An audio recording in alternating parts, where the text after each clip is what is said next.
Hello, beautiful souls. Welcome back to the Aligned in Action podcast. Last week, we talked about identity shifting as the foundation of true transformation. And in the DMs, so many of you resonated with this idea that you're not just looking to change your body, you're looking to step into a completely new version of yourself. And one question that I noticed kind of repeating in the DMs that a lot of you sent me was, okay, Sherry, I get that I need to shift my identity, but what does that actually look like in practice? What are the daily actions of this higher version of me? And that's exactly what we're diving into today. Because the truth is, your higher self, that next level woman that you're becoming, she has very specific practices when it comes specifically to training and nutrition. So last week we talked about embodying your new identity in mindset. And today we're just going to be talking about the training and nutrition. And these aren't just random habits, they're intentional choices that align with who your higher self is and what she's creating in her life. By the end of this episode, you'll understand exactly how your higher self approaches training and nutrition.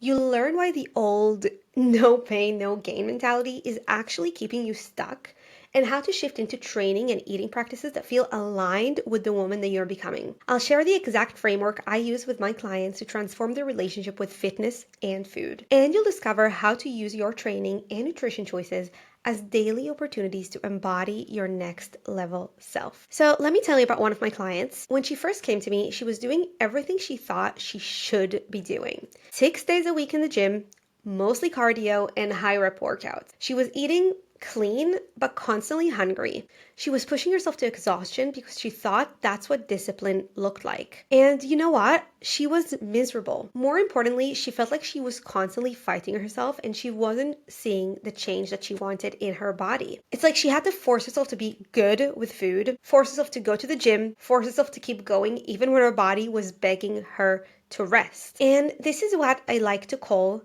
the lower self loop, where you're trying to punish yourself into transformation.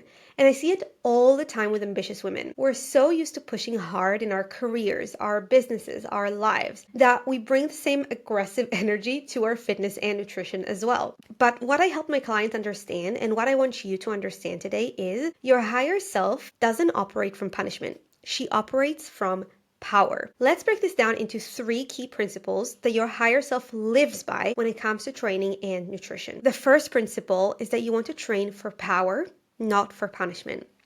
Your higher self doesn't see training as a way to fix her body. She sees it as a way to express her power and strength. This was a huge shift for me personally. For years, I thought getting the body I wanted meant endless cardio and restrictive dieting. I'd look at women with amazing physiques and think, I could never look like that. It would require so much sacrifice that I'm just not willing to make. So I didn't even try. But everything changed after I had my son nearly 3 years ago. I found myself in a really dark place when I was postpartum.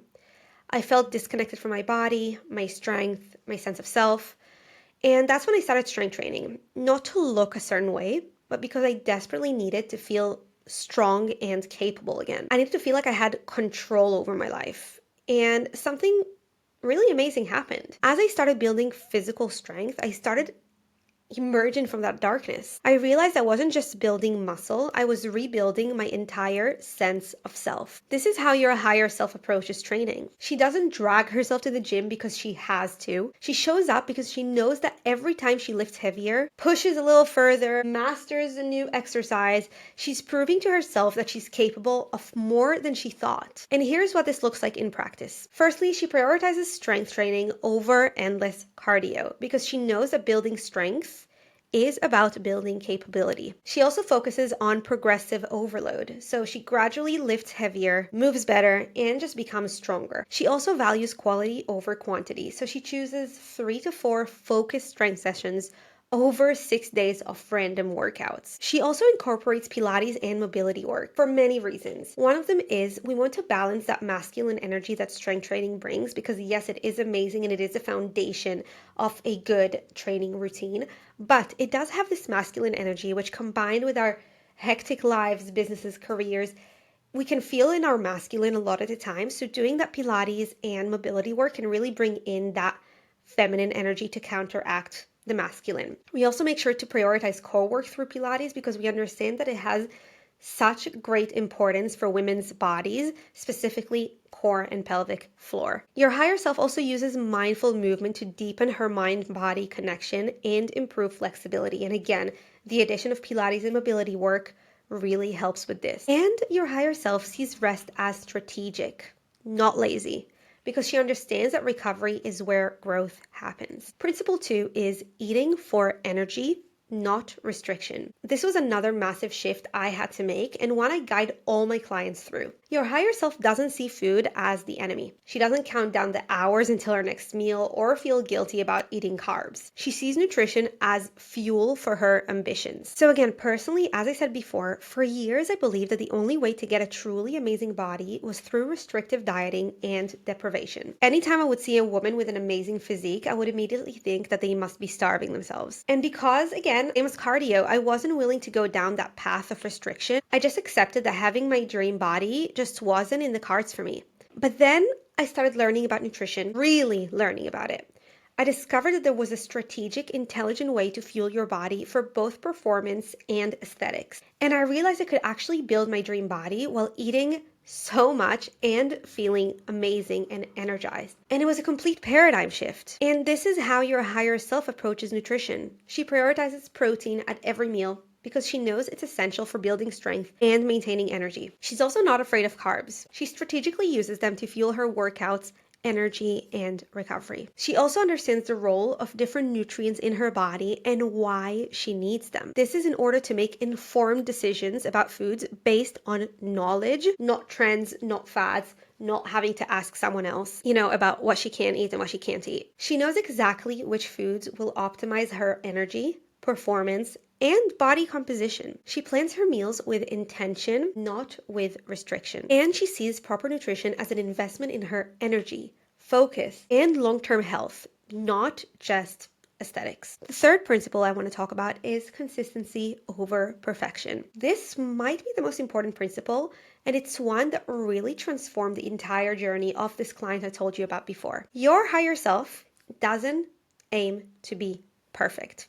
She aims for consistent, aligned action. I see this pattern all the time. Ambitious women trying to be perfect with their training and nutrition because they're used to excelling at everything they do. But the truth is, perfection is the enemy of progress. Your higher self understands that it's not about being perfect.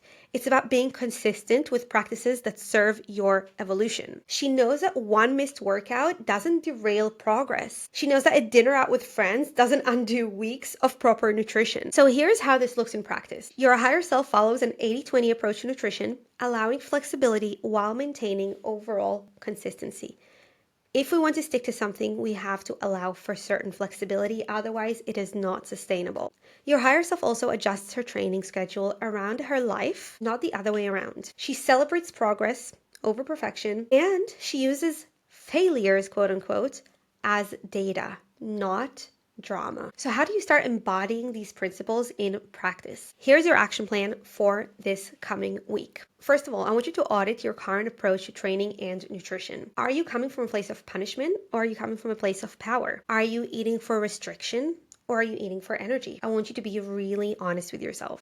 Second thing is, I want you to add protein to your breakfast tomorrow. Chances are you are not having as much protein as you think and as much protein as you should be having. We want to aim for at least 30 grams of protein in every meal. And for a lot of women, especially those who work out, that number will be higher. But for tomorrow's breakfast, I want you to aim for 30 grams of protein. That could look like 3 eggs with some Greek yogurt, or a protein smoothie with some protein powder, fruit, and nuts. I want you to notice how this affects your energy levels and hunger throughout your morning and throughout your day. Third, in your next workout, I want you to choose 2 exercises and focus on progressive overload. Add just a little more weight than last time, even if it's just 1 kilogram. And I want you to notice how this shift from getting through it to growing stronger feels different. I also want you to try this mindset shift during your next training session. Before each exercise, I want you to take a breath and ask yourself, how would my highest self approach this?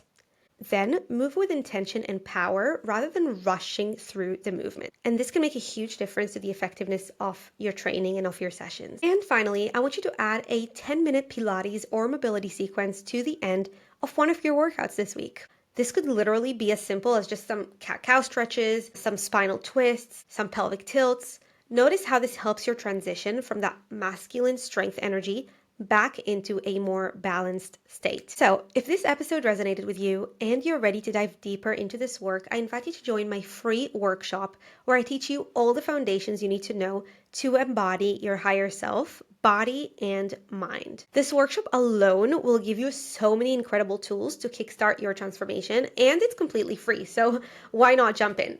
You can check out the link in the show notes or on my bio on Instagram at coach.sheary. And I want you to remember that becoming your higher self isn't about forcing change through willpower alone. It's about aligning your daily practices with the woman that you're becoming. So that is it for today. I hope you got something from this episode. Thank you for listening, and I'll see you next time.